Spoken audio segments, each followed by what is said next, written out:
Well, that concludes my last run of 2020. I know the pandemic of 2020 put a damper on a lot of things. But one of the good things that came out of this year was the rejuvenation of my running. And in today's video, I'm going to reflect back on this year, look at the things that I accomplished and was able to achieve and to learn. And then I'm going to sit down and work through some goals for 2021. So stay tuned.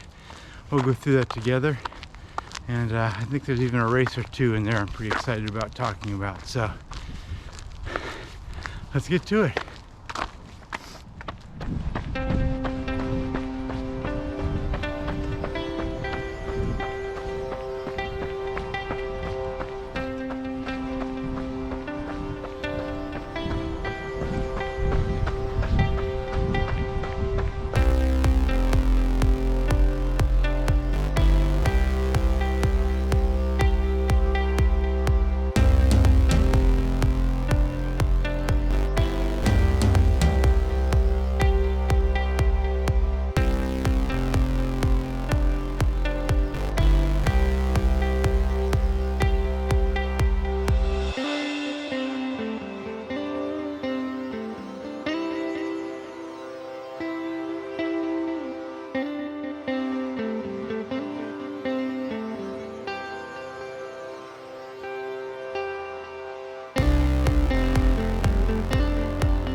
Well, as I mentioned in the intro, I just completed my last run of the year, and this is the exciting time where I get to sit down, evaluate the past year, and define some goals for the upcoming year. And so this is a very exciting time for me. In fact, I've been thinking about this probably for a couple of weeks now, and I'm excited to share that with you in this video.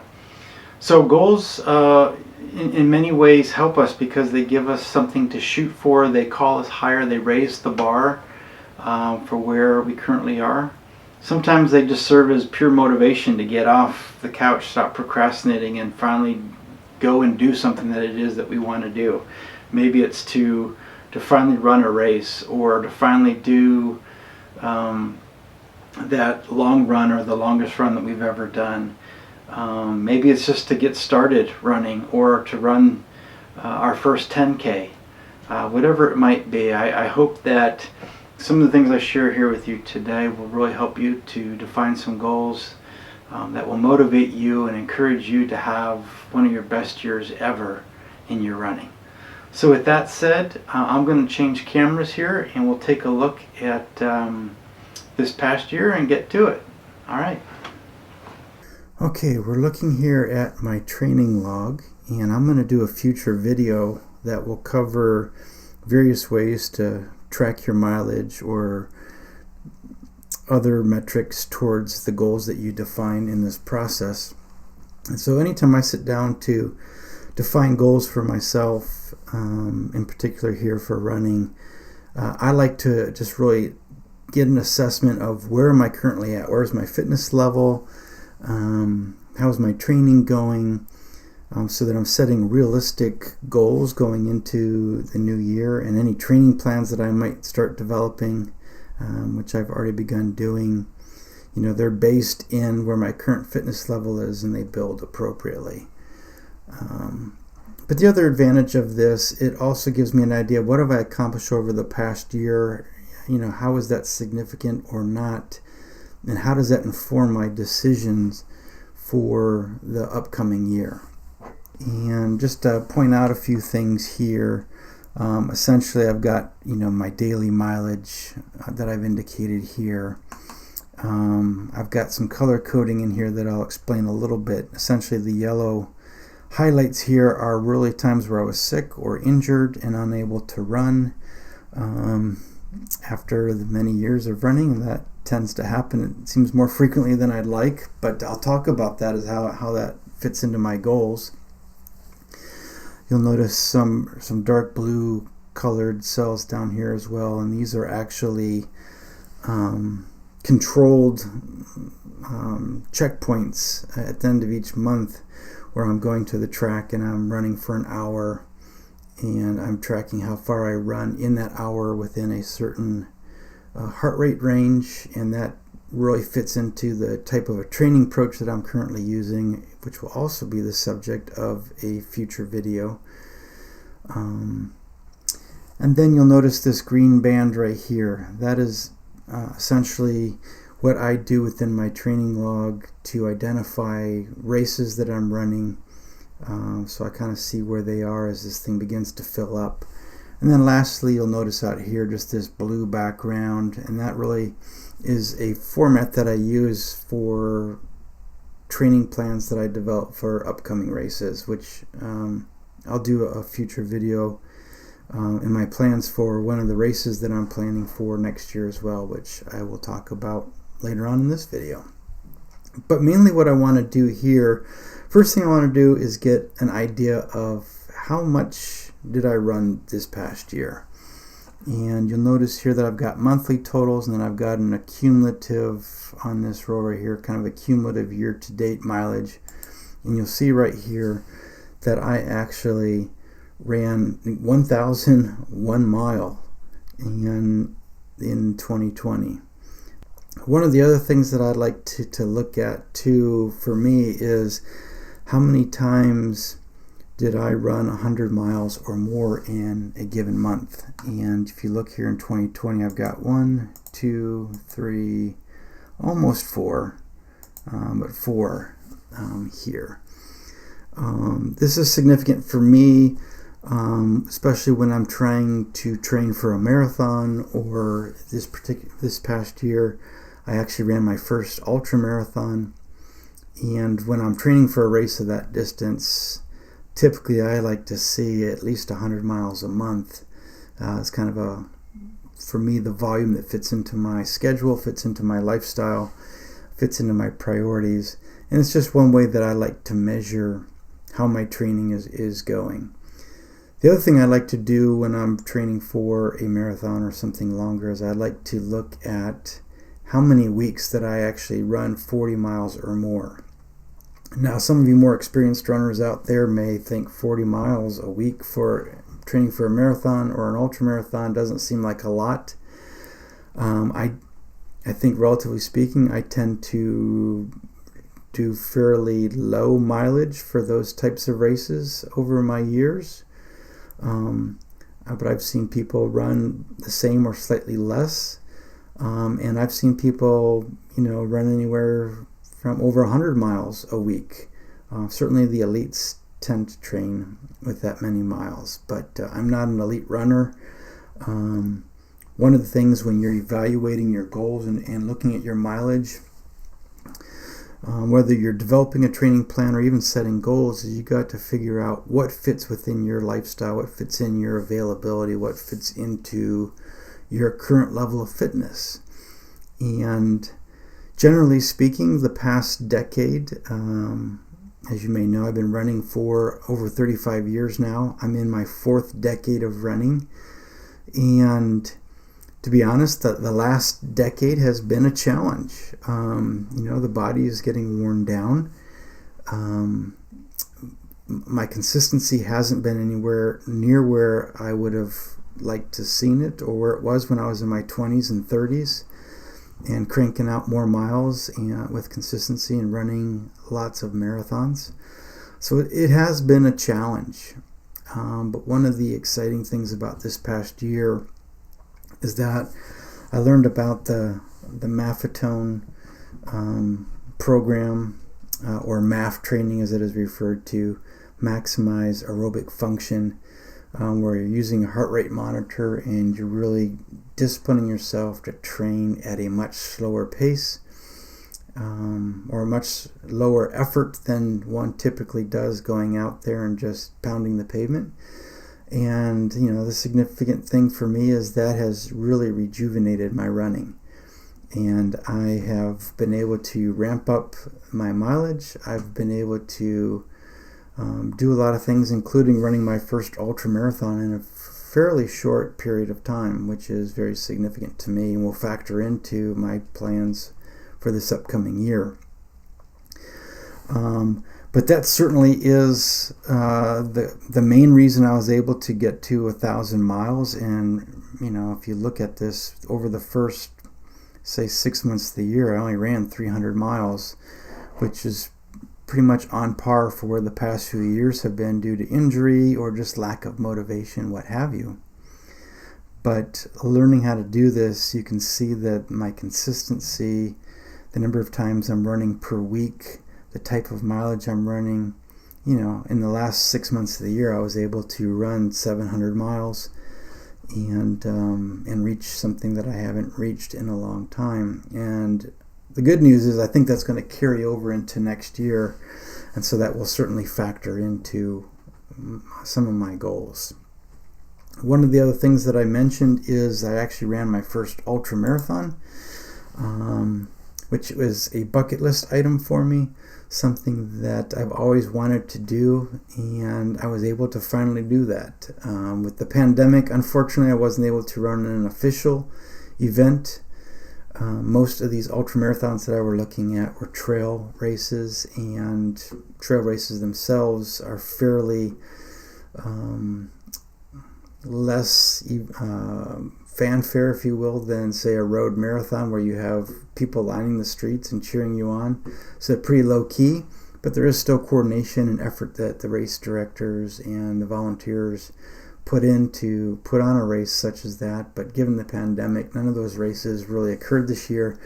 So it was a self-supported event that I planned myself and set up a little aid station for myself, and my wife and youngest daughter were great supports and supported me for that, and I was able to do that, which was great because that was a bucket list item for me. And it also signaled to me that, I'm not done. I can keep going and putting in some more mileage and do some of the longer races, which I personally, at this point in my running, are most drawn to. And so this will give you an idea kind of, as I'm thinking about what I was able to accomplish this past year, I'm looking at this data, and I've prepared kind of a summary of how I'm kind of looking at this. And unfortunately, it looks like my title got moved a little bit behind the table, but that's fine. So if I look at my mileage for the year, I actually achieved 1,001 miles, or 1,614.5 kilometers. The significance of that was last time I did this was 2008, which was 12 years ago, was the last time I actually broke 1,000 miles for the year, back when I was running that pretty consistently. And so I think what I'm going to do for this upcoming year is I'm going to shoot to run 1,200 miles, which is an average of 100 miles a month. I know I've got a busy work schedule the first half of the year, and there's some other things that potentially could come up. And so given that it's been so long since I've done this, I think this is a fair and reasonable goal. There's a good chance I could blow that out of the water, but I'm not going to get too crazy. This is enough just to stretch me a little bit more than I did this past year. I mentioned that I ran for almost 5 months of 100 plus miles. The significance of that is I only did that twice in 2018, 3 times in 2012. And to even get this or more, I probably had to go back to probably around 2008. 40 plus mile weeks, I did that 4 times this past year. I only did that once in 2010. In fact, that was the last time that I think I had a week where I did 40 plus miles, and I did it 4 times in 2008, the last time I had 1,000 plus mile year. So that was pretty significant. And with this new training approach that I discovered this past year, I suspect that this number will go up significantly in the coming year, but I'm not going to set a target date for that. I'll kind of let the training go as it goes. And see where it lands. One of my goals every single year, and I think it's a good goal for runners, is the goal of being injury free. If we're injured, we're not running, and that's frustrating, and that's discouraging. So, being wise and being smart as you're going through the year and striving for your goals, to keep that in mind, to listen to your body and take the brakes or ease off the gas pedal, if you will, as you need to, with the goal of being injury free. You saw in 2019 I was injured roughly 12 weeks, so I reduced that a bit this past year, and quite honestly I think 2 or 3 of those weeks were being sick, out of my control, but they were also when I wasn't even really striving for that. But the latter half of the year, most of that time that I was down was after the ultramarathon, when I developed severe bursitis from running on the trail and rolling my ankle a few times and dealing with some tendonitis issues that I figured I would continue to kind of rehab before I returned to running. And one of my major goals when I stumbled upon the MAF training method was to truly learn what easy running was and how significant that was to my running. And I'm probably going to do a whole video on that, and I have somebody in mind to be a kind of a guest on that particular episode, a friend of mine who's also a really good runner, and we learned in talking to each other that we both had the goal of learning what easy really meant in 2020, and so hopefully I'll get his thoughts as well. But the significance of that was, as I mentioned, it rejuvenated my running this past year. I was able to increase my mileage volume. Recovery time was much quicker. I was able to turn that around, and as a result, I was able to run more frequently. And my goal going into 2021 is to adopt the 80-20 rule, where 80% of my running will be this easy style of running that I learned with the Maffetone training, and roughly 20% of my time or distance will be where I'll be introducing some speed work back into my training, something that I have not done for a very long time, which is pretty exciting. All of us like to go out and run hard from time to time. In 2020, I ran my first 50-kilometer ultra marathon, which I mentioned was a bucket list item, and it was my longest run to date, and I enjoyed the experience so much. I really would like to do another one, if not getting crazy here, maybe even 2 in this upcoming year, but I'd also like to see if I couldn't do one under 6 hours, which was, I think, a reachable goal this past year. But again, rolling my ankle and dealing with a lot of pain there on the struggle bus about halfway through this last year. Finishing was quite a feat, and I was not able to really hit that 6-hour goal. But I think I can do that, so I'd like to give that another try, and I'm just shooting that as a target. And then I also listed here something that I would like to do. I haven't run a road marathon in over a dozen years, and I've done 14 previous marathons. I'd like to return to that and get that 15th marathon under my belt. I've listed the Cleveland Marathon just because that's like my hometown marathon where I grew up, and I trained for this about 15 years ago, and literally just a few weeks out, right around the time I was beginning to taper, I suffered an injury that was somewhat of a setback. And so rather than running the marathon, I dropped down to the half marathon, had a great time, but I always said that I'd want to come back and complete the entire marathon. I'm not going to set a time goal for that yet. I want to see how the speed work develops. I kind of want to see where I've been since it's been so long since I've done one. And I'm sure I'll be sharing in a future video as we revisit how I'm doing towards these goals. Maybe at that time I'll have a better idea of what is a realistic goal, what my training is telling me, and I'll give you an update there.